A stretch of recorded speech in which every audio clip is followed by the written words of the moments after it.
Movie के start में हमें एक रिसर्च लैब दिखाई जाती है। वहाँ एक लड़की नजर आती है जिसका नाम एलिजाबेथ था। इस रिसर्च सेंटर में इसका पहला दिन था। वो पेशे से नर्स थी। अब इसका ताल्लुक डॉक्टर वेस्ट से होता है। डॉक्टर वेस्ट एलिजाबेथ को पूरा रिसर्च सेंटर दिखाता है और डॉक्टर वेस्ट इसे कहता है कि हमारा पहला मौजूद जो अभी तक अपने आवास में नहीं है वो आने वाले 24 घंटों में दोबारा जिंदा हो जाएगा। आपको इसे हमेशा के लिए पुश करने के साथ हर जाविये से इसकी देखभाल करनी होगी। लिहाजा एलिजाबेथ डॉक्टर वेस्ट की तरफ से दी गई तमाम हदायत से मुत्तफिक थी। फिर मूवी माजी की तरफ चली जाती है। माजी में करेक्टर मार्क नजर आता है जहाँ इसके डॉक्टर ने इसे बताया वो कैंसर में मुब्तला है और वो आखिरी स्टेज पर है। अब इसके पास अपनी बकाल के लिए सिर्फ 1 साल है। ये सुनकर मार्क को बहुत सदमा होता है। मार्क नजर आता है जो अपनी गाड़ी के साथ सड़क पर खड़ा था। फिर मार्क का दोस्त वहाँ पर आता है। जैसे हाल ही में इसकी हालत के बारे में मालूम हुआ था वो इसे गले लगाते हुए कहती है वो इसके बगैर नहीं रह सकेगी। चनाचा वो मार्क को खुश करने के लिए अपने तमाम दोस्तों के साथ डिनर पार्टी का इस्तेमाल करती है, लेकिन मार्क पर कोई असर नहीं हो रहा था। वो जागता है और वो अपनी गोली लेने अपने कमरे में चला जाता है। अब मार्क वापिस आता है और लौटते हुए अपने तमाम दोस्तों को 7 साल पहले लिखा हुआ एक मजमून दिखाता है। वो जाहिर करता है कि कुछ साइंसदानों ने एक बायो आर्टिफिशियल दिल बनाया था। इस मजमून में लिखा गया था कि वो इंसानों पर अगला तजर्बा करेंगे जिसके जरिए इंसानी अज़ा तख्लीक किए जा सकते हैं। अब मार्क को भी अपनी लंबी जिंदगी गुजारनी है तो ये फैसला करता है कि वो अपने तमाम जायदाद बेचने के बाद क्रेडिट स्टासिस में चला जाएगा। इसके बाद वो अपने मुस्तकबिल में जाग जाएगा तो मुस्तकबिल के साइंसदान इसे जिंदा कर सकते हैं। वो टेक्नोलॉजी की मदद से इसे एक बार फिर जिंदा कर सकेंगे जो आने वाले वक्त में मजीद तरक्की याफ्ता होगा।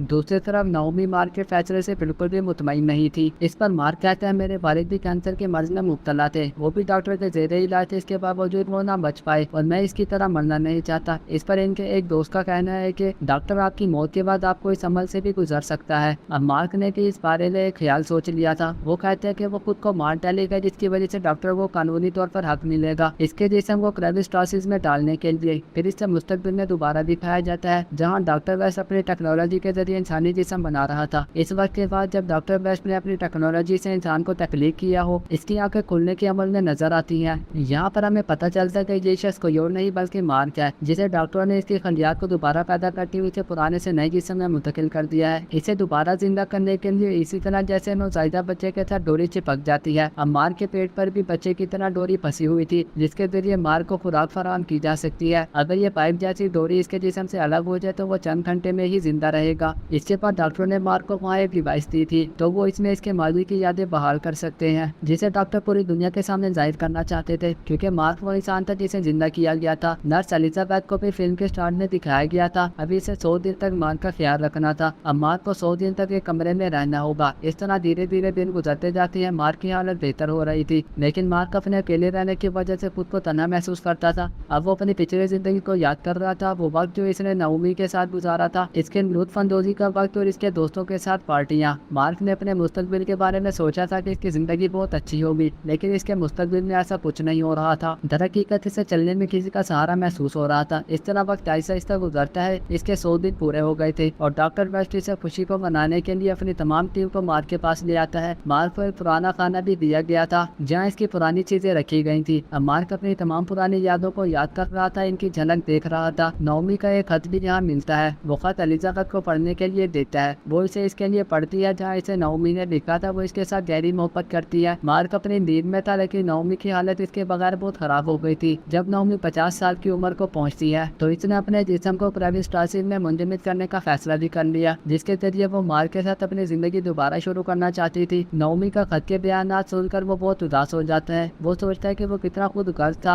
अब वो डॉक्टर से दरखास्त करता है और वो इस जगह चला जाता है जहाँ नाओमी की लाश रखी गई थी। मार्क डॉक्टर से दरखास्त करने लगता है कि नाओमी को पहले की तरह जिंदा करो जैसे कि वो जिंदा हो गया था, लेकिन डॉक्टरों ने ऐसा करने से मना किया। डॉक्टर इसे कहता है कि जब इन्होंने नाओमी के जिस्म को क्रेविस्टासिस में डाला था तब इसका जिस्म ज्यादा कमजोर हो गया था, इसलिए वो अपनी टेक्नोलॉजी की मदद से इसके जिस्म को दोबारा जिंदा नहीं कर सकते। ये सुनकर मार्क इस पर इल्जाम लगा रहा था कि अब नाओमी की हालत का जिम्मेदार यही है। अब वहाँ के तमाम डॉक्टर वहाँ मार्क के बदलते रवैये को देख रहे थे और इस पर बहस करते हैं। एलिजाबेथ ने डॉक्टर को मशवरा दिया कि वो मार्क को तहकीकी मरकज से निकलने दें। वो बैरूनी दुनिया का मुशाहिदा करते हुए नाओमी को भूल सकता है, लेकिन डॉक्टर जवाब देते हैं कि हमें मार्क को थोड़ा वक्त देना पड़ेगा, तो हो सकता है कि वो अपनी मदद से नाओमी की यादों से निकल जाए। लेकिन एलिजाबेथ भी एक तरह से मार्क की तरफ राग़िब हो रही थी और वो इसकी बहुत ज्यादा देखभाल कर रही थी। एक दिन मार्क डॉक्टर वेस्ट के कमरे की चाबी इनके जाने के बाद चुरा लेते हैं। अपने कमरे की तरफ बढ़ते हुए इसे डॉक्टर वेस्ट के माइंड रीडर डिवाइस का पता चलता है। जब वो अपना आना इसके साथ चिपकाता है तो इसे डॉक्टर वेस्ट की पुरानी यादें और अपनी जिंदगी में किए गए तमाम तजुर्बा नजर आने लगते हैं। और यहाँ पर मार्क को पता चलता है कि डॉक्टर वेस्ट इससे पहले लोगों पर बहुत से तजुर्बात कर चुके हैं, लेकिन डॉक्टर वेस्ट के तमाम तजुर्बात खिलाफ हो चुके थे। डॉक्टर वेस्ट ने इंसानों को जिंदा कर दिया था, लेकिन इनके जिस्मों में बहुत कमजोरी थी, जिसकी वजह से वो रियाया मर चुकी थी। खुशकिस्मती से मार्क पर किए गए तजर्बे को कामयाबी मिली थी और इसे कोई नुकसान नहीं पहुंचा था। मार्क डॉक्टर वेस्ट से मिलने आता है और वहाँ आकर इसे कहता है, तुम तमाम रियाया की मौत के जिम्मेदार हो जिन पर डॉक्टर वेस्ट ने तमाम तजर्बात किए थे। डॉक्टर वेस्ट ने अपनी तमाम गलतियों का इतराफ किया। मार्क एक वक्त के बाद दोबारा नाओमी के ग्रेविस्टासिस चैम्बर में चला जाता है। एलिजाबेथ की माँ पहुंचती है। मार्क किसे अपनी पुरानी यादों के बारे में बताता है। ग्रेविस्टासिस में जाने से पहले इसने किस तरह अपनी जान ली थी और इसने जहर पी लिया था। वो इसे मजीद कहता है कि इसने अपने आने वाली जिंदगी के बारे में कभी नहीं सोचा था, जैसे इसकी ये आइंदा जिंदगी चल रही थी और जिस जिंदगी से नवाजा गया है वो इनकी गुज़िश्ता जिंदगी से बिल्कुल मुनफरिद है। अब वो एलिजाबेथ से मदद मांगता है, इसलिए वो जान लेने के बाद इस दर्द से निजात पा सकता है, लेकिन एलिजाबेथ इसे रोकते हुए मना करती है क्योंकि एलिजाबेथ की मार्क से किसी न किसी तरह मोहब्बत करने लगी थी। जब मार्क अपने कमरे में वापस आता है तो एलिजाबेथ भी इसके पास आकर इसे गले लगाती है और इसके कान में जमा का नाम भी बताती है। ये लेकर वो आराम से मौत लेगा। अब मार्क रिसर्च इंस्टीट्यूट की लेबोरेटरी में जाते हैं और वो इस जगह एलिजाबेथ की बताई हुई दवा तलाश करने लगता है। वो अपना फ्लैशबैक देखता है जब वो जहरीली दवा लेने जा रहा था, जहाँ इसने भी जहर खाकर जिंदगी का खात्मा कर लिया था। वो बोतल लेकर दोबारा नाओमी के ग्रेविस्टासिस चैम्बर में आता है। वो जहरीली दवा खाता है, अपनी तमाम यादें याद करता है। वो ग्रेविस्टासिस चैम्बर का कनेक्शन भी कट कर देता है, लिहाजा नाओमी भी इन फजूल तजुर्बात का हिस्सा बन जाएगी अगर वो दोबारा जिंदा हो जाएगी। अब वो इस जगह बैठा अपनी मौत का इंतजार कर रहा था। इसके बाद हमें मूवी के एंड में दिखाया जाता है मार्क जब आँख खोलता है तो इससे पहले तमाम डॉक्टर मौजूद थे। डॉक्टर वेस्ट इसे कहता है कि तुमने कैंसर की बीमारी से अपनी जान नहीं गंवाई थी, अपनी दूसरी जिंदगी के लिए तुमने जहर खाकर अपनी जान ले ली थी, तो अब अपनी दूसरी जिंदगी को खराब ना करें। साइंसी टेक्नोलॉजी ने आपको जिंदा रहने का एक और मौका फराहम किया था और आप इस मौके को जाया नहीं कर सकते। और यहीं पर इस मूवी का एंड हो जाता है।